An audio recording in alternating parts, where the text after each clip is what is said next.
Hey everybody, Richard Ray Pennington here, Elite Replica Productions. So this video is going to be for Chris. He purchased the 1/6 scale critter molds that you see in front of you, and so I'm going to make this video for a process of how to pour it, and basically this is going to be the outcome. This one here has been poured, but it has not been. This is the master copy here. I poured it a long time ago, but never actually did any, Dremel work or anything like that on it. So, but this is ultimately what we're going for. And a few things you're going to need, Chris. I say get some parchment paper, just in case any resin leaks out. You're going to need some gloves, some latex or some vinyl gloves, your stirring sticks, the mold, of course. These are very small Q-tips. You can get these at Hobby Lobby. They come in a pack of 2. There's quite a bit of them. What those are going to be for is when you pour the arms, you're going to want to get down inside here and try to get any bubbles out for the nails and the claws. You might still end up with some. It just takes a little bit of Dremel work and you can get rid of them. But that's what those are for. Also, you're going to want kind of a bent one, and you're going to want a straight one to kind of get in the toes here to get any bubbles out. This gets poured in stages. Of course, you're going to need your resin. Resin really doesn't matter what kind you use. I've used Smoothcast 300, which dries, as you can see, in the white. I've also used what I'm going to be using anyway is similar to Smoothcast 325, which is a color match. So it in essence dries almost like kind of like that yellowish color, almost clear, but it is transparent. Because that's just what I have on hand. Yours will tell you when it's cured because it turns white. It starts clear, but it turns white when it's cured. So it'll be a little easier for you. I use a scale, digital scale, which helps, as well as you're going to need some rubber bands. And of course, mixing cups, some mixing sticks, all that kind of stuff. So again, this gets poured in stages. Basically what we start with is we start with the feet, basically this whole front half, but we pour the feet and the arms first, fill in the rest. You got to fill in just the heels on this side, as well as a little bit in the elbows on your very first pour. There's about 4 pours in this process. So yeah, basically what we're going to do is start with, like I said, we're going to start with the feet, the arms, and the hands, and then we're going to fill in pretty much this whole area. But before that, we're going to also get here in the heels and just a little bit here in the elbows. These are a little difficult to get because of the angle and the height. These might start dripping down. Don't worry about that too much. Just try to get what you can in here. There are just a few drips. What that's going to do is it's going to help. Here's another one. This actually, I guess it didn't end up being the master. The master's in my table over here. But that's going to help with this kind of situation where you end up with a huge bubble in the elbow, and it's also going to keep that from happening here. Good thing about resin is it bonds to itself, so you won't necessarily have to worry about it not sticking together or bonding to itself, because these are going to cure, the elbows will cure, and then what's going to happen is once those are cured and all this is cured, we're going to close it like a book. Luckily, George Crenshaw made it where it has a silicone hinge here, so it's really nice that it just closes over like that. It really helps. So you're not trying to constantly match up the keys and stuff. So it really helps to have that little hinge there. This mold does come with its issues. It still has plenty of pulls left, but eventually I would recommend taking the master and making another mold, something that might be a little bit easier for you to pour, like with the arms and the legs. The hands tend to be the problem issue with the claws. The edges, I seem to always end up with bubbles at the end, so I do have to do a little Dremel work. But if you can get one of these in there far enough, you can get at least the bigger bubbles out. So I'm going to pause the video real quick, and then we're going to go ahead and mix our resin.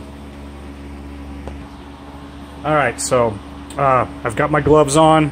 I just do that so it keeps it from getting on me. Tends to help out. Get some stuff out of the way here. So you've already worked with resin before.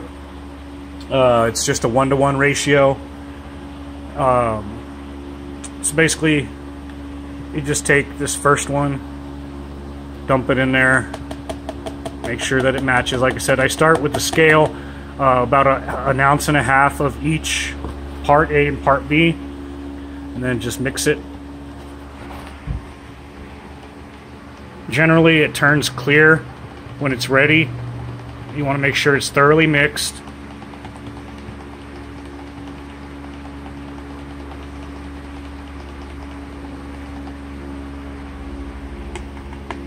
Now these are usually throwaway.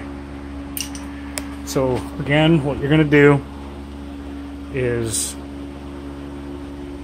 pour into the feet first. It'll run out.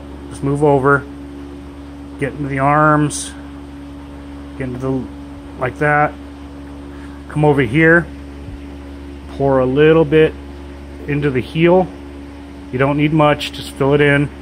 You don't want it to really pour out too much. Try to get as much as you can without making a mess.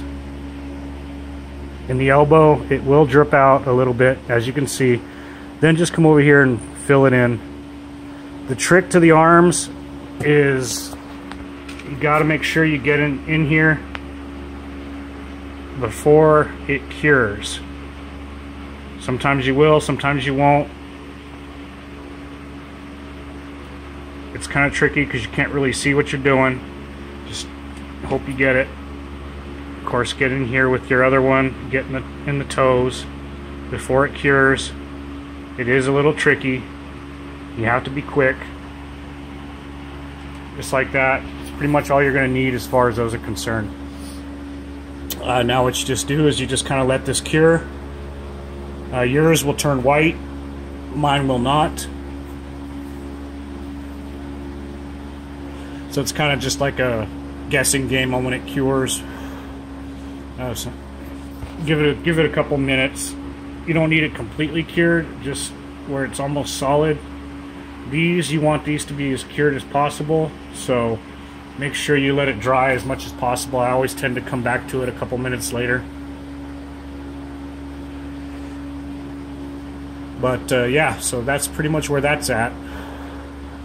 So I'm going to pause the video again, and we're going to go ahead and continue once this is ready to go. Alright, so we're back.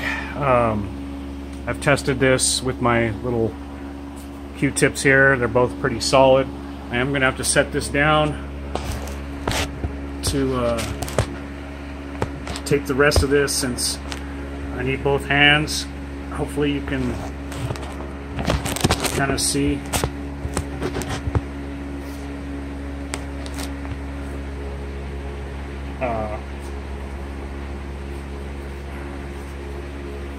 Gotta put my other glove on.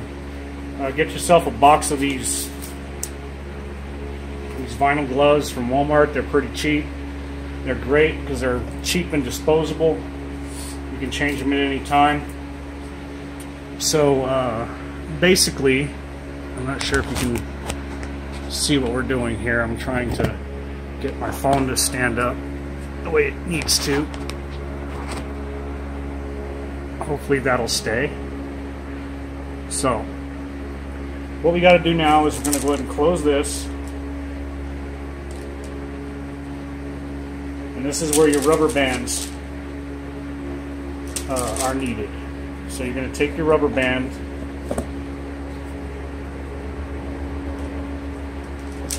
put it on the outside, on the edges.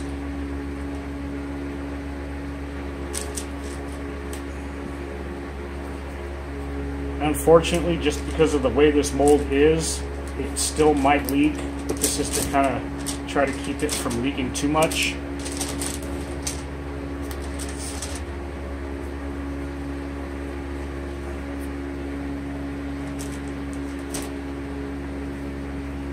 So you got the rubber bands where they need to be.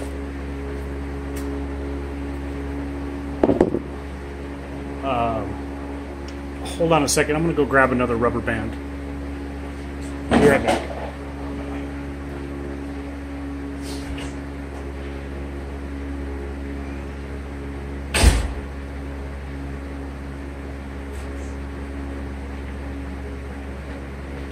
So I'm going to try to put a rubber band kind of in the center,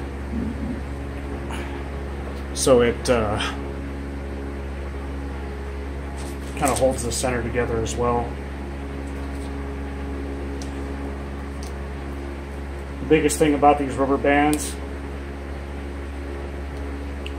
is you want to make sure that it doesn't cover any of these holes.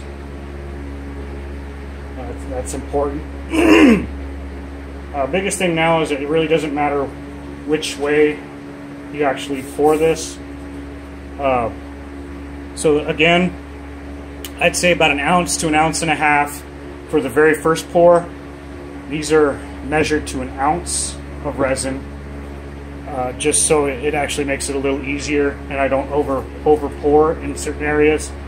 So we're going to go ahead and do this again. And you'll see why in a second why I need both hands.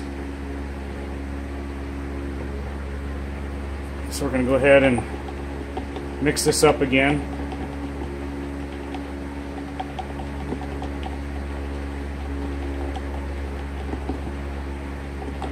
That should be good. Like I said, you're going to be using, you said you use Smoothcast 300, which actually tends to help a little bit. We're going to do this side first, just because it has the most volume. So you just carefully pour it into this hole.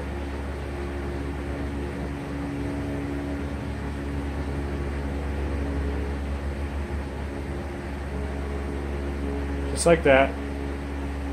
You don't want to overfill. Now it is leaking a little bit here on the side. Just if you have to, just push it down a little bit. Now you want to tilt it up until you see resin at the top of this hole, and you'll see it, and you're just gonna kind of have to hold it there. It's not leaking too bad, so don't worry about it too much. What this is doing is filling in the top by the head, making sure there's no areas where it's not getting any resin or anything like that. If you do get a little bit on the back, it really won't be that bad, because you're going to be putting hair on it anyway, so it's going to be covered up. But you want to make sure you kind of get a really good pour, so it's perfect for you. I kind of rock this back and forth a little bit just to make sure I got it, because again, mine doesn't turn white when it's cured.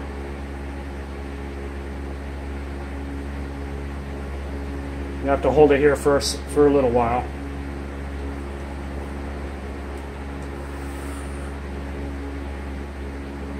And the rubber bands are doing a good job of keeping it from leaking too much. Okay, so we can kind of see that. You can see here. I'm sorry, you can't see it, but you're going to look in, and yours will be white to show that it's cured. Mine is just solid. It's not dripping back down into the mold, so we know that it's cured, or at least it's solidified enough to not move back into the mold, and that's important. That's very important. So again, get your mixing cups. I always zero out my scale. I'm going to go for another ounce. So basically it's going to be 2 ounces per pour.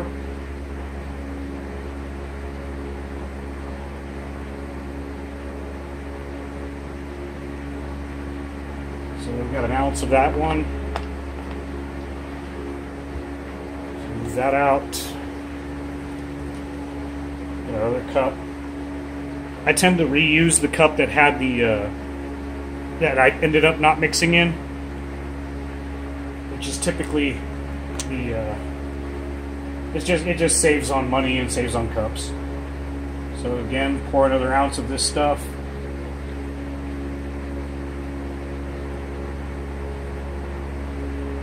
There we go. Like I said, the good thing is resin bonds to resin, so if it does take you a little while to pour this, it's not going to be, you know, a bad thing because of the fact that it bonds to itself. So, all right, so we're going to go ahead and pour this one again. I'll just put this one to the side. Get another mixing stick. If you want to, you can reuse these. Just get a rag and wipe it off every time you use it. That does help as well.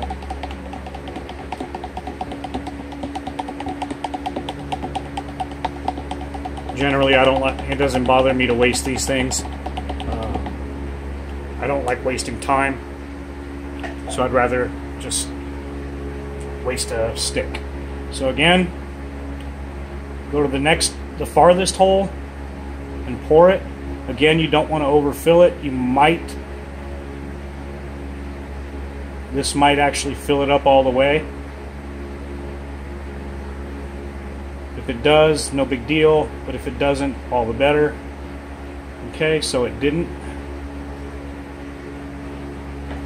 So again, you're gonna have to tilt it the other direction this time. Just until you see that resin almost at the top of that hole. And you'll have to hold it here. Good thing is the resin that did leak out sealed it, so you're not going to have to worry about it leaking anymore.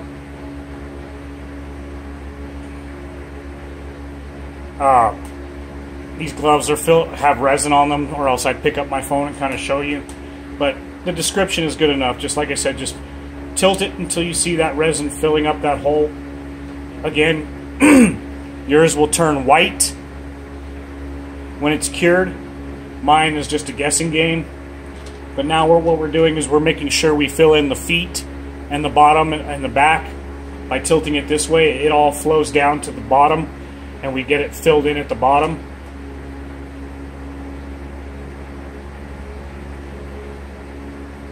Alright, so that one's nice.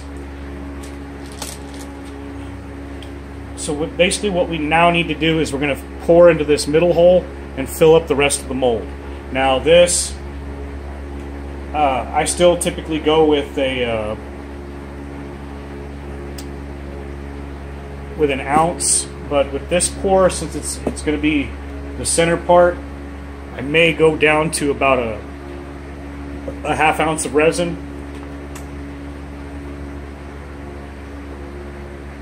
Just to be on the safe side.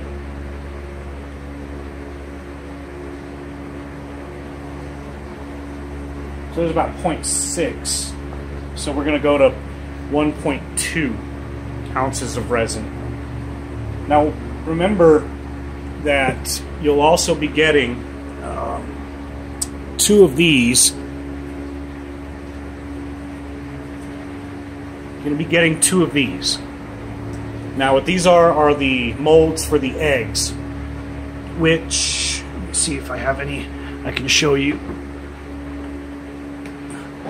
When done, look like this. You'll end up with either a little bit over or a little bit under on the bottom. You can always work with that. But that's what these molds are for. And that's what they create. The good thing about these is if you want to, you can always keep one handy. And if you over pour your resin and you find out you have some in here, you can just pour it in there. And I do that every now and then if I find out like I over poured too much here or there, anything like that, just pour it in there, fill it up. The way these are made though, keep them on the parchment paper because they are cut on the sides in 4 areas to get the egg out, and so it might leak a little bit on the edges. So you just keep it on the parchment paper to keep that from happening or getting, making a huge mess. But that does help if you are worried about wasting resin. Just fill up one of these molds. If, like I said, it bonds to itself, so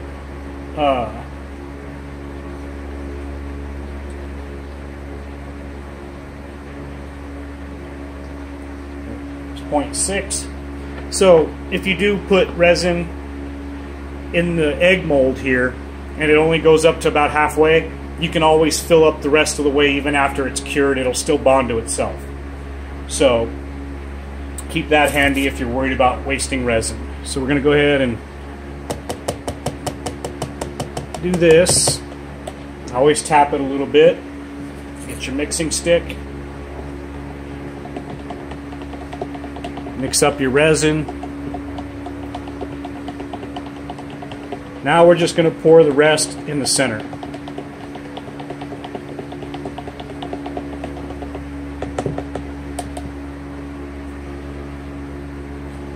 So now just pour this in the center hole until it fills up all the way. If it overflows, don't worry about it, but you can see I have a little bit of resin left. So I'm going to go ahead and pour it in the egg mold. The eggs don't take much.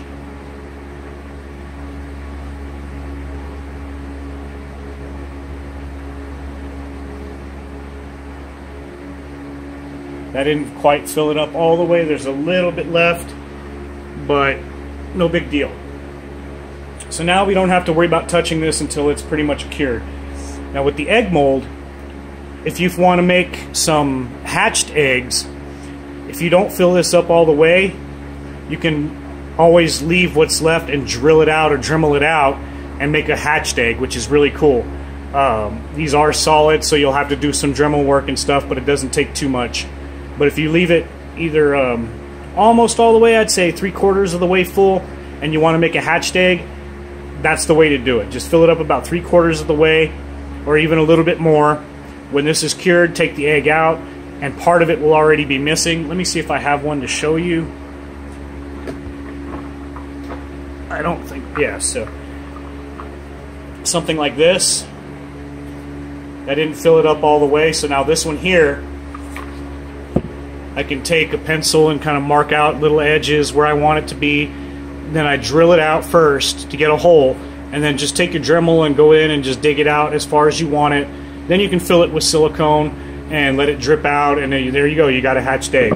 And so I mean, I've got a whole bunch of these little eggs here. You can see some of them are will be hatched. This is one that overflowed a little bit. I tend to recommend overflowing it if you're going to do a full egg, because then you're going to Dremel this off and you'll have a nice round at bottom rather than that one I showed you before that had this little hole missing. These you can make them stand or something like that, but I don't like to do that. I like to make them to where they're just like this, so I can Dremel off that and I'll have a nice round edge on the bottom. But you'll get 2 of those egg molds as well as this mold here. Now this one here, this resin tends to take a little while to completely cure as far as being a complete solid. This one tends to stay soft for a little while, so I tend to let this resin cure for, I don't know, probably a good couple hours. But that's just me. The smooth cast tends to cure pretty quickly. So here, I can actually show you now. So you see how we filled up the holes. Basically what you're doing is, this is laying like this, and these here are the holes, and so you're filling them up just to make sure that this entire thing is filled up. So basically this is how it's sitting. So this one was made of smooth cast. So this one cured pretty quickly. This I'm going to let it sit for quite a while before I demold it. Now when you demold it, what I tend to do is, with the book, you know, if you just start pulling it on one, you know, like that, it'll release itself. You just want to make sure you open the back part first. So this part here will be the part you open first. You'll just do it that way. It's pretty simple to open up the back. It doesn't. Don't worry about it tearing the silicone or anything. It goes pretty easy. I never have any issues. But when you're demolding the front piece, sorry, when you're demolding the front piece, like I said, this one is basically laying like that. I tend to stand it up, the whole block mold, and I start peeling on the edges, peeling down all the way around to release the head, you know, the edges all the way around.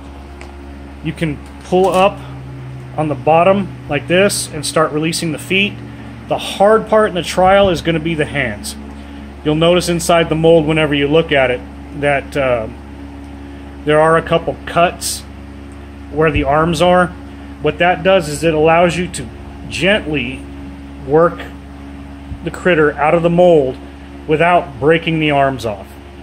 If you do break the arms off, typically they break pretty clean, so you could just glue them right in place, but I've never broken one. I've never actually broken any of the arms.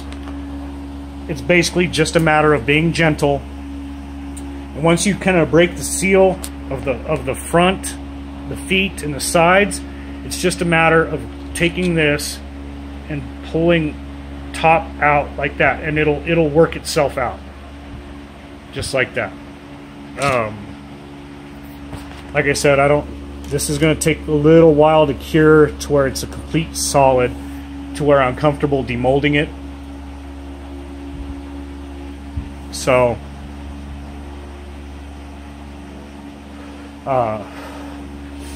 this will be the end of this video on how to pour it, and then I'll do a video right after this of how to demold it. Okay? So hopefully you were able to see everything. Like I said, you'll get 2 of these egg molds. You'll get this. The stuff you're going to need is a digital scale, I recommend. Plenty of cups, plenty of mixing sticks. You're going to need some of these. These are only a few bucks over at Hobby Lobby. Like I said, the trickiest part of pouring this will be right here, getting into these where the claws are. Even on this one, you can see it had bubbles, but it really doesn't make that much of a difference if you get most of it, because then you do just a little bit of Dremel work and nobody would ever know. Because once you paint them and everything like that, it really doesn't make that much of a difference. As far as these, just take your Dremel with a sanding disc. I usually use a rough coarse sanding disc and sand these smooth. You'll end up with a bit of a seam line like that one. You can kind of see it goes all the way around. Just take a grinding stone for your Dremel and try to I have a pencil here, I can point this out, but try to follow these lines that you can kind of see here and just Dremel those lightly away.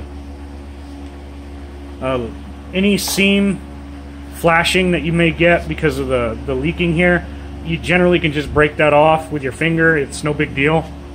But like up here, you can kind of see the seam line. Just use your grinding stone, not the sanding disc, but a grinding stone for your Dremel, and just follow those lines, and they go away real easy. For a finishing, before you paint and everything, what you want to do is make sure you get all that seam line, come in here to the teeth, see if there's any bubbles. But one important thing, if you want this to stand on its own, these feet are rounded towards the ball of the foot. So like right here, it's rounded. Take your sanding disc and sand that flat just in the front so it leans forward rather than rolling back. See how it's sitting and it's kind of rolling back? If you use your sanding disc and sand those feet flat, they lean forward. So you don't want it to be like this where it rocks back and forth. You want it to kind of sit flat. So just take your sanding disc and sand those flat. Nobody will ever see it because it'll always be standing up.